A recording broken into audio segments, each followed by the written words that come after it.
ఇడ్లీ రవ్వతో అట్టేస్తున్నానండి. మినపట్టు అండి ఇది. ఇడ్లీ రవ్వతో వేస్తున్నాను.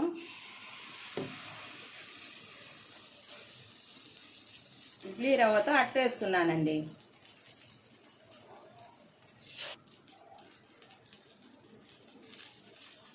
నూనె కొంచెం మరింత పట్టుద్దండి దీనికి.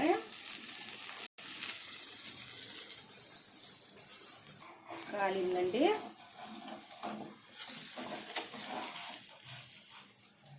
అలా చిక్కుకొని వేసారండి. అట్ట అయిపోయిందండి. దల్ల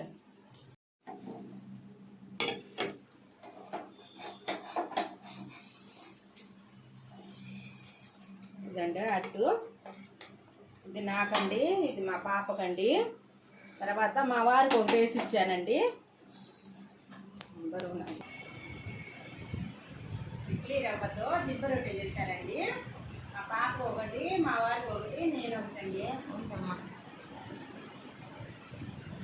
సూపర్ ఉందండి, నాకు చాలా ఇష్టం.